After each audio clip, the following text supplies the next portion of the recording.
بسم اللہ الرحمن الرحیم۔ آج کتب اسماء الرجال میں سے ایک اہم کتاب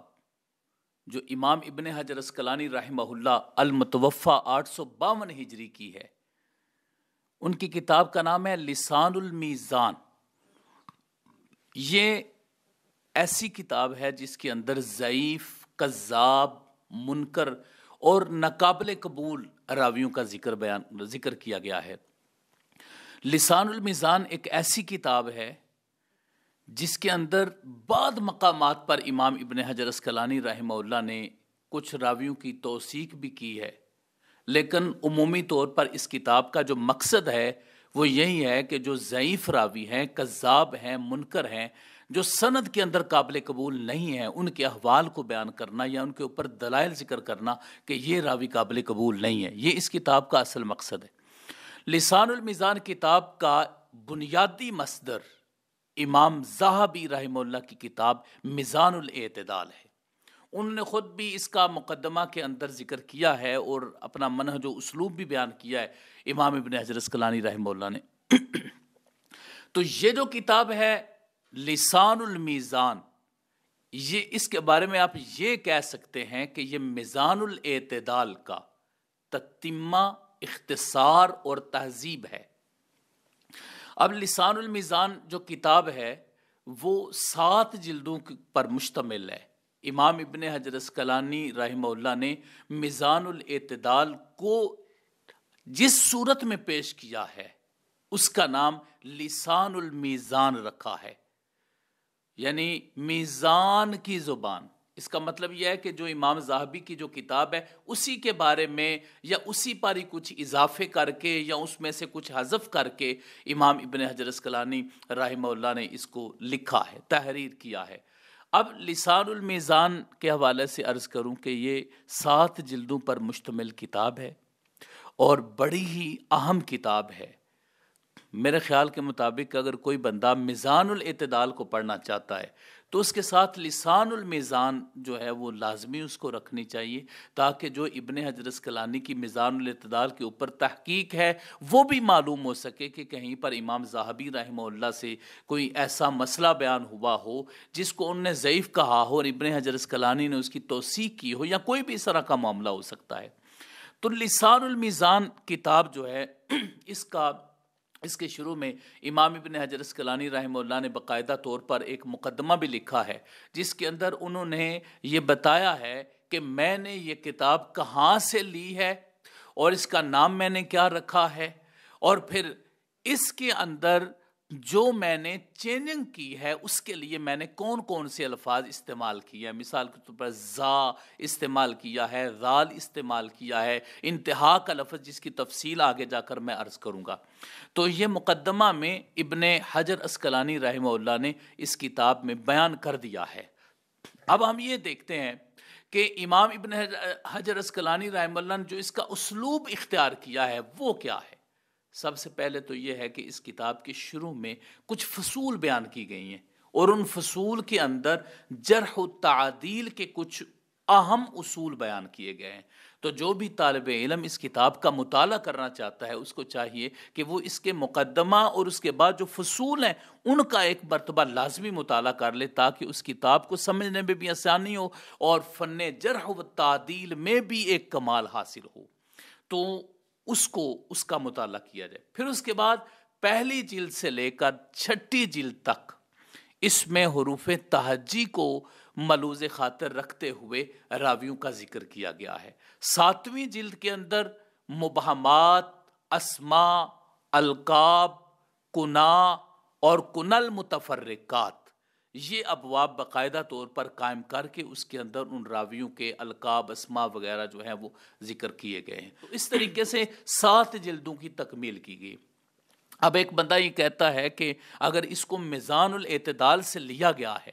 تو میزان الاعتدال اور لسان المیزان کا آپس میں پھر فرق کیا ہو سکتا ہے، اس کی پہچان کیسے کی جا سکتی ہے، اور اس کے جو مختلف اسالیب ہیں ان کو کس انداز سے سمجھا جا سکتا ہے، یہ بات بھی انسان کے ذہن میں آتی ہے۔ تو اب یہاں پر جو فرق ہے یا جو ابن حجر عسقلانی رحمہ اللہ کا کام ہے میزان الاعتدال پر، اس کو ہم سمجھیں گے۔ سب سے پہلے یہ بات آپ ذہن میں رکھیے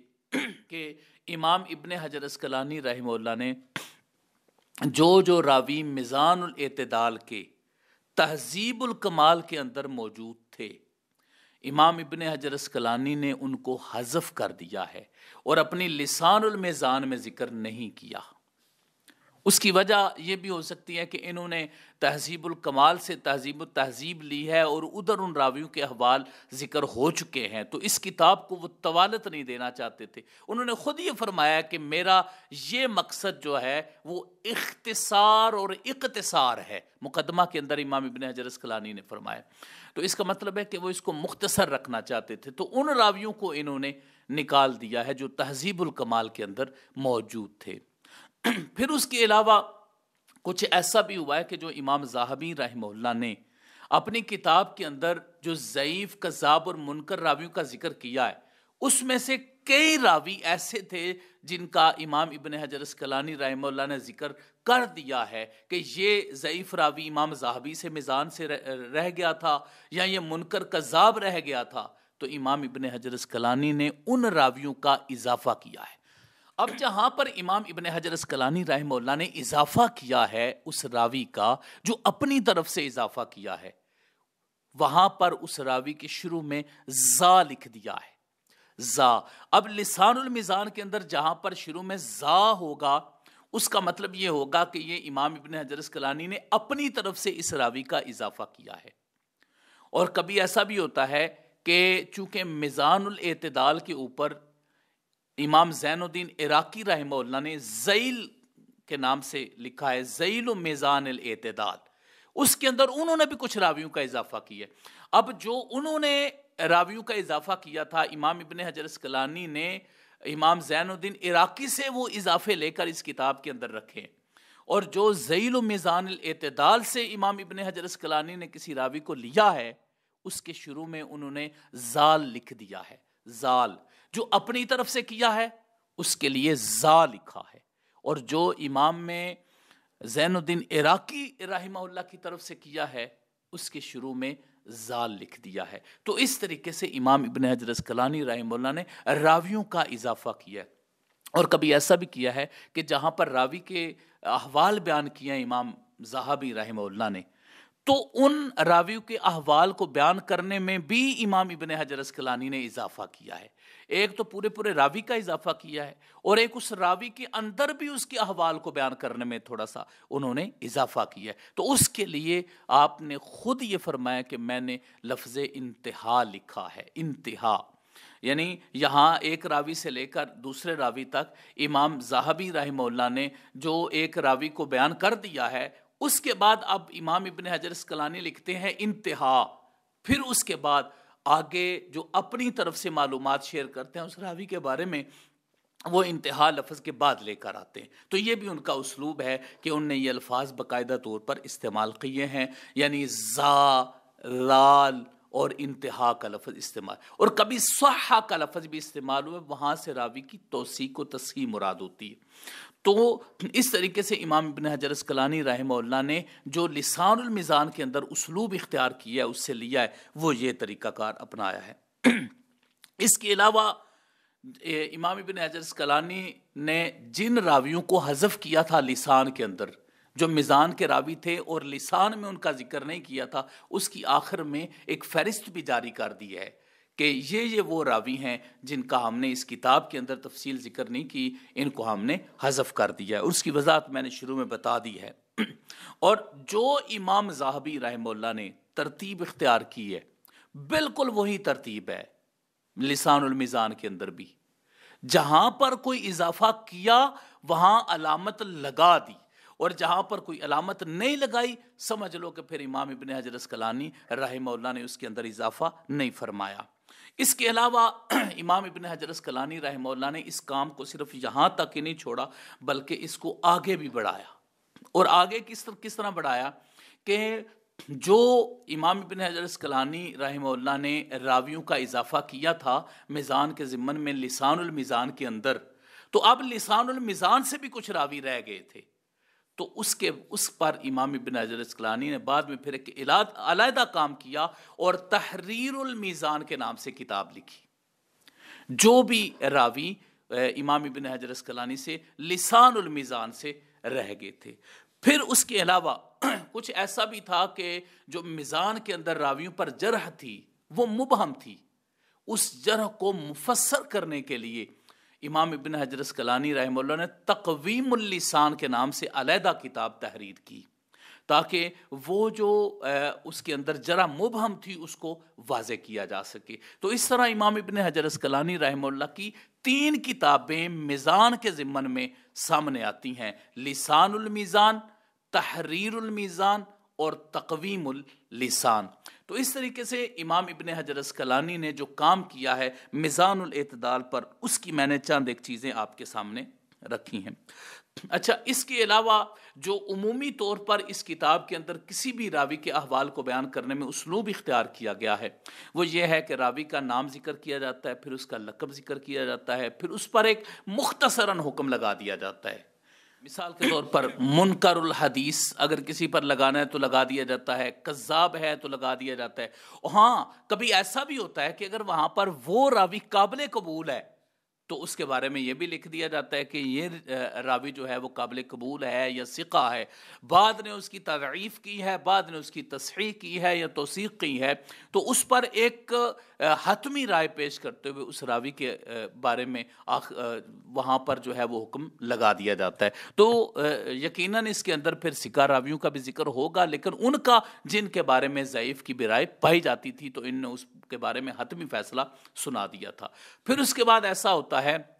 کہ اس راوی کے اساتذہ کا ذکر کیا جاتا ہے، تلامذہ کا ذکر کیا جاتا ہے، کیونکہ میدان حدیث کے اندر جب تک کسی راوی کے اساتذہ اور تلامذہ کو ذکر نہیں کیا جاتا تو اس کے احوال کو جاننا یا وہ اس کے اساتذہ سے متعلق علوم یا اس پر حکم لگانا مشکل ہو جاتا ہے۔ تو اس لیے محدثین کرام نے یہ اسلوب اختیار کیا۔ اس کے علاوہ کئی مقامات پر وہ اس راوی سے متعلق روایت بھی لے کر آتے ہیں اور پھر اس روایت پر حکم بھی لگاتے ہیں کہ یہ روایت ضعیف ہے، محذوف، محفوظ ہے، موقوف ہے، کیا اس روایت کی کیا حیثیت ہے، اس پر کیا حکم ہے، وہ بھی آخر میں ذکر کر دیا جاتا ہے۔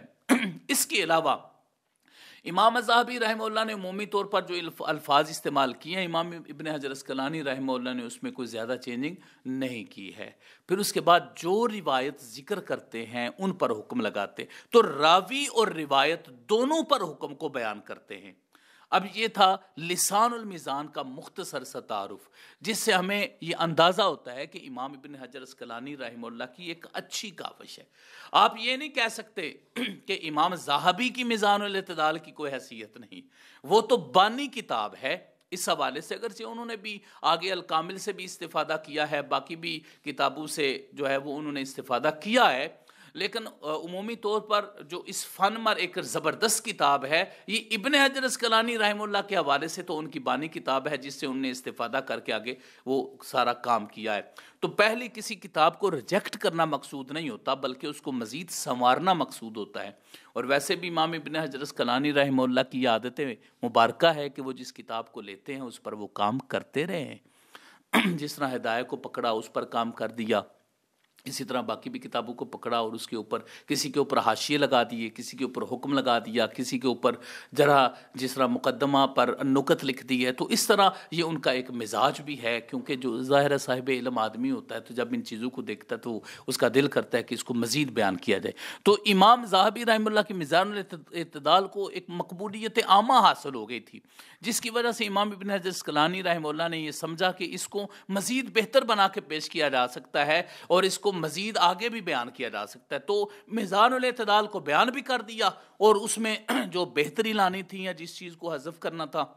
وہ بھی کر دیا۔ تو ایک خوبصورت ترین کتاب لسان المیزان کے نام سے امام ابن حجر اسقلانی رحمہ اللہ نے اس امت کو تحفہ دیا ہے۔ اللہ رب العزت آپ کے اس کام اور باقی کاموں کی وجہ سے آپ کے مزید درجات کو بلند فرمائے، آمین یا رب العالمین۔ وصلی اللہ علی حبیبہ سیدنا محمد وآلہ وصحبہ اجمعین برحمتک یا ارحم الراحمین۔